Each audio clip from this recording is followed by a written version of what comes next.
So imposing a Nrf2 activator changes the way that tumors and normal tissues respond to radiation, and it does it in the best possible way. It makes the radiation more effective at eliminating the tumor and less effective at causing damage to the rest of your body that really needs to survive. Right. So again, what's my point here? This is a changing scenario. Every week, I do these searches myself. I look at the most recent new papers that have just hit the press, and this is the kind of thing I learn. And it changes the way I view Protandim. I said what I say today about it is very different from what I said 4 or 5 years ago, and this is precisely the reason. We're in the middle of a rapidly changing field, and we need to stay tuned to this company and to sites such as PubMed.gov to get the latest information. Protandim in cancer patients. And this paper looks at not protandim, but curcumin, one of our ingredients. And curcumin in and of itself is a Nrf2 activator. Protandim is greatly amplified. It works better than curcumin because we've got the synergy of the 5. But the mechanism is the same. Curcumin activates Nrf2. Protandim activates Nrf2 more strongly. And just look at the title of this paper, and I think this can speak to you. It's a little obtuse maybe, but you can look at that title and figure it out. Curcumin, the golden spice from Indian saffron. The researcher here is Dr. Agarwal from India, and he has a particular affinity, I think, for Ayurvedic medicine, for traditional medicine from India. He's at Baylor Medical Center in Houston, Texas, well known in the field of Nrf2 activators. So curcumin is a chemosensitizer and radiosensitizer for tumors. What does that mean? Tumors are treated with chemotherapy and with radiation. The reason for treating tumors with those two treatments, and they both increase oxidative stress substantially, is that unlike most other therapies that you get from the doctor that tend to make your cells work better, these two are designed to kill cells because your body, if you have cancer, contains cells that are rogue cells. They're out of control. They're multiplying, trying to overtake your body. And a concern has been, because chemotherapy and radiotherapy both increase oxidative stress in an attempt to kill cancer cells, there's been a controversy for a number of years. Is antioxidant therapy a good idea here? Because you may actually protect the cells that you want to kill. You're using a therapy that put focused oxidative stress on these cells with the idea of pushing them over the edge, killing them.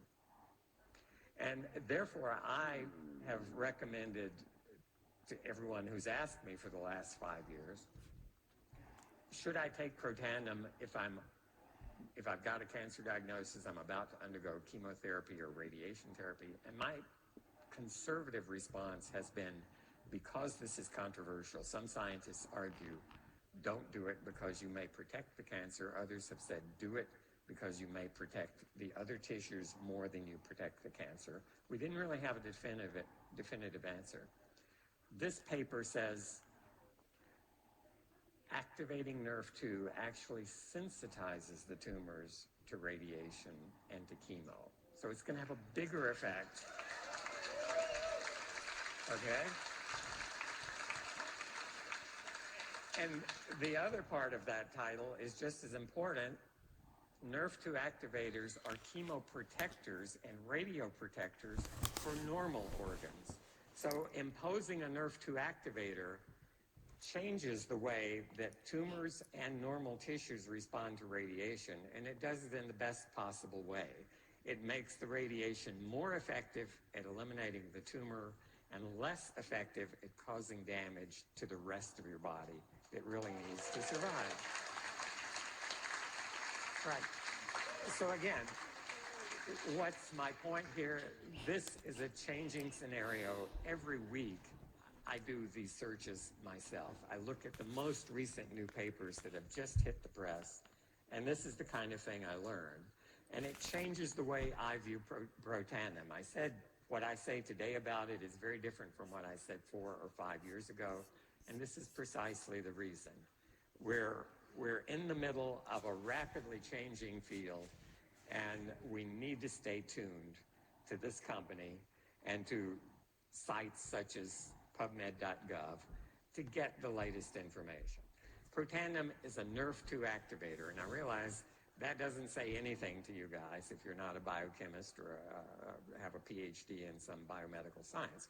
But I'm going to tell you very briefly what a Nrf2 activator is and what it does. It can be viewed as a biochemical wake-up call. Literally, these substances are messengers.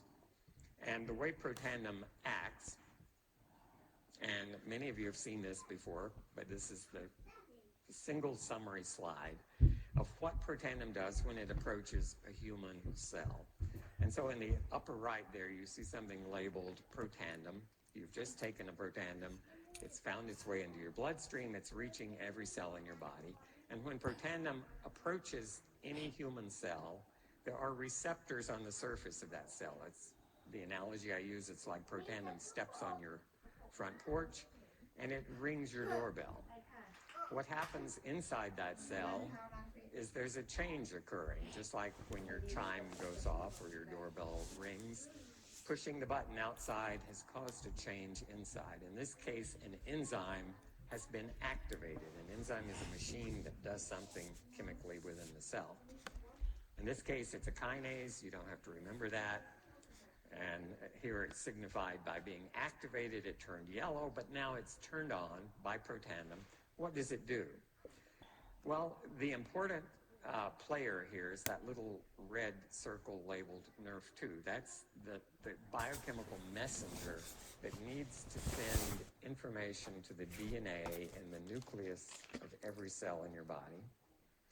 And it's being held outside. The messenger is stuck to a blue protein there called KEAP1. And that complex is modified by this kinase. And what you can see is a little yellow group was added to Nrf2. It's been chemically modified. So that activated enzyme caused by Protandim ringing the doorbell, if you will, has modified Nrf2, changed its structural shape. It looks different to the blue protein that's holding it. And as a result, the blue protein lets go of the Nrf2. The blue protein, by the way, is stuck to the skeleton of the cell, so it's outside the nucleus. And that's where it's been holding Nrf2. Now that Nrf2 has been modified, it's released by the blue protein, and it's free to diffuse into the nucleus of every cell where the DNA resides. The DNA is the master blueprint for that cell, contains the plans for producing everything that cell needs to make. When Protandim goes in there, when Nrf2 goes in there, it now has access to 25,000 genes that are in the nucleus of every cell in your body. And about 400 or 500 of those genes have receptors where that Nrf2 can bind and act. You can think of it as a key and a lock, or you can think of it as an electrical switch that gets flipped. The Nrf2 finds the 500 genes that it can modify. It binds to them, it turns on that gene, and the end result is all 500 of those genes upregulate the thing that they encode, the blueprint for which they are for some product that the cell makes. So in this case, protective enzymes are produced in response to Protandim. That's how it works in a nutshell. The actual biochemistry is a little more complicated, but not much. Seriously, that's very close to the way I would explain this to my peers. That's what Protandim does. It activates Nrf2. The cell makes more of its protective survival-related enzymes. So here I'm using a slightly different twist on the theme, stay tuned with Protandim. If you look up tune in a dictionary, which I did here, Merriam-Webster online, you type in tune, And you find that there's several definitions. It's to adjust musical pitch. Everyone's familiar with that. You can tune an instrument. You can tune a piano. It brings it into harmony. It's a way of adjusting something for precise functioning. So you can take your car into a mechanic and you can tune up the engine.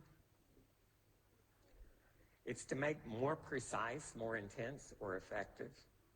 And here at definition 1, the example given there is tuned her guitar. Okay, so you can tune something to the right frequency, the right pitch. And if you look this definition up a few years from now, I'm hoping at the bottom there may be an addition. As, for example, Grandma tuned her genome with Protandum.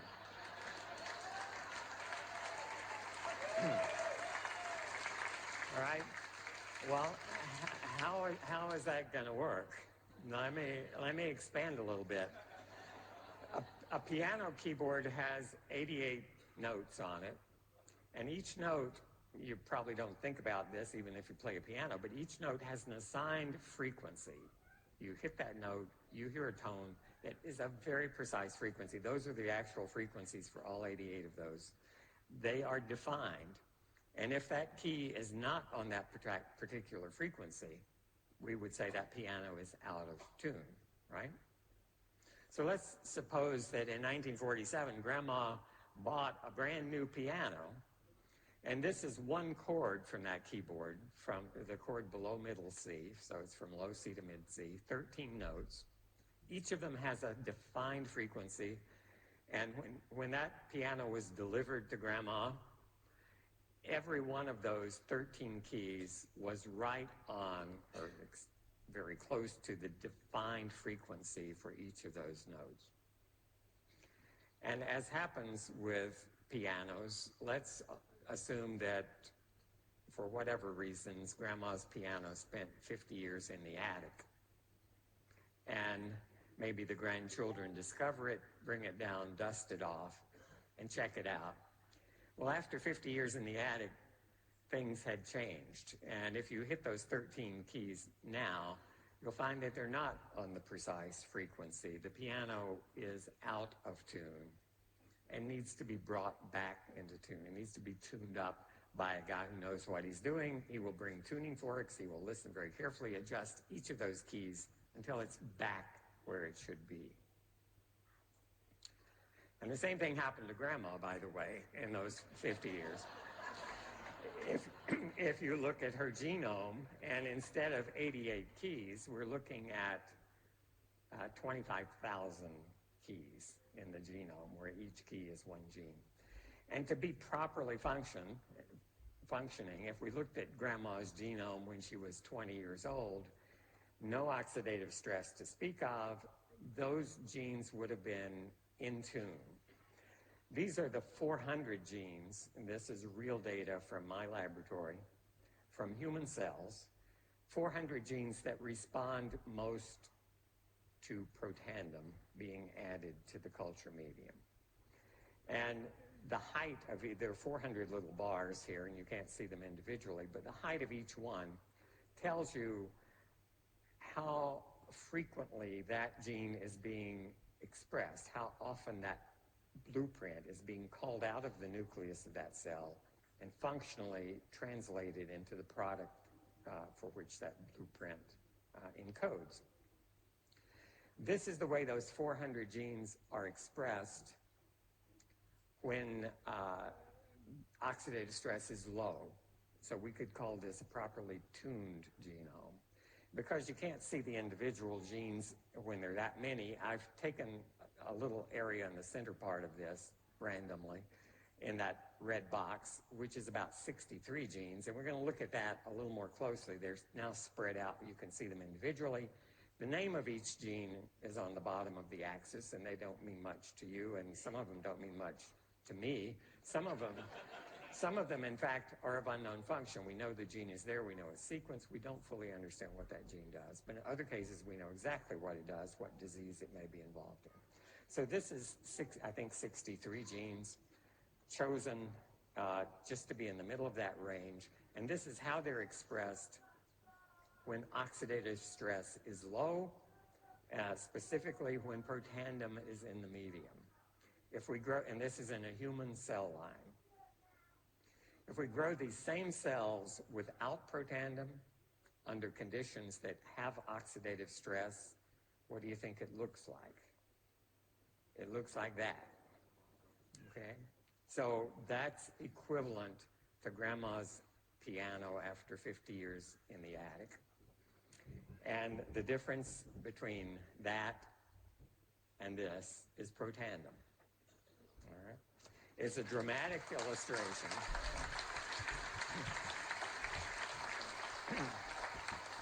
And let me point out to you, too, how dramatically things have changed. Protandim was developed primarily to affect 3 gene products, superoxide dismutase, or SOD, catalase, and glutathione peroxidase. And the literature, as of 5 years ago, led us to believe that this could happen, this would happen with Protandim. And indeed, it did affect those 3 genes.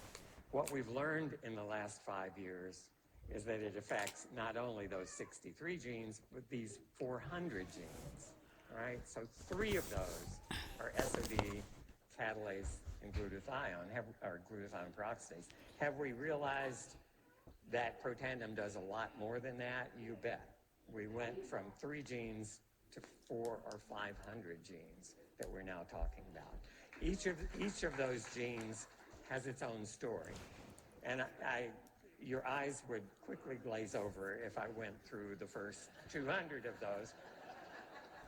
So what I'm going to do is give you an example on each end of the spectrum in the few minutes remaining. One of the genes that caught my eye when I looked at this entire 400 genes was at one end of the spectrum. That is, of all the genes that are downregulated, which one is downregulated the most? And this gene, called fatty acid binding protein 4, meant nothing to me at the time, was strongly downregulated by Protandim. And I'll show you the data in a moment. And so what do I do when I see something like that? Well, I go to pubmed.gov that I showed you earlier. I type in fatty acid binding protein 4, or FABP4, the name of that gene. And my question is, what is this involved in? Is it good to be high? Is it good to be low? What do we know collectively about fatty acid binding protein 4? And this paper appeared just in the last month. And it says that this one and a related gene, fatty acid binding protein 5, another gene, are related to the metabolic syndrome, all right? That's epidemic in this country. That's when people get older, they get obese. It involves inflammation. It involves atherosclerosis. It involves type 2 diabetes. It involves calcification of arteries. A lot of nasty things are related to these 2 gene products. The conclusions from this paper, I just kind of summarized it. FABP4 and to a lesser extent FABP5 contribute to insulin resistance, which is part of type 2 diabetes, atherosclerosis, hardening of the arteries, cardiovascular disease. Reduction of FABP4 provides a striking resistance to the development of insulin resistance and multiple features of the metabolic syndrome, all right? That's powerful. In this paper, they could lower FABP4 by genetic manipulations, things that we can't do to ourselves, but we can do to animals in the lab, provided resistance to metabolic syndrome. And at the bottom there, FABP4 associated with metabolic syndrome, inflammation, coronary calcification in humans. What does Protandim do to it? On the left, you see the effect of Protandim on human cells in culture. The left bar is the control without Protandim. At 2 concentrations of Protandim increasing, you see an 85% reduction of this FABP4 gene product. The related one, FABP5, showed a 66% reduction in response to Protandim. right? The higher this gene is, the more likely you are to get metabolic syndrome, calcified arteries, and the related bad things that happen. At the other end of the spectrum, another gene, and again, when I saw this one, this is one of the most potently upregulated genes by Protandim. The gene is named AKR1B10. That didn't mean anything to me, even though I'm a biochemist. It's a human aldoketo reductase, but I put it in PubMed to see what is this gene doing. Protandim strongly cranks it up. Is that a good thing or a bad thing? These two papers were published within the last year. Again, rapidly moving scenario. And look at this title. This gene, AKR1B10, promotes cell survival, sounds good, by regulating lipid synthesis and eliminating carbonyls. Well, you may not know what carbonyls are, but carbonyls are related to T-bars, which you have heard before, lipid peroxidation products. The conclusions of these two papers is that this gene responds to free radical damage, which results in formation of toxic lipid peroxidation products. So that broadly is T-bars. More specifically, it's talking about one of those products, 4-hydroxynonenal, 4-HNE, which may ultimately lead to cell death. These aldehydes damage the DNA. They can cause mutations. And this gene the gene product efficiently catalyzes the reduction of 4-HNE, protecting cells from toxic effects. What does Protandim do to this gene? The one on the left is the control. And here you see two concentrations, a very low and a higher concentration of Protandim, a 3,200%, 32-fold increase in the production of this gene product. And this is a good one. The more of this you have, the more protected you are, right? And each of those 400 genes can be analyzed in this way. And I have to tell you, I haven't made my way through all 400 of them, but I spend hours and hours ferreting out what those genes are, what they do, and the overall predominant theme is exactly what you've seen here. The genes that help our cells survive are upregulated. The genes that are doing the damage, causing the problems, are being decreased. So I think that's pretty much the end of what I have to say. I want to tell you a lot of these guys have contributed to what I've told you today.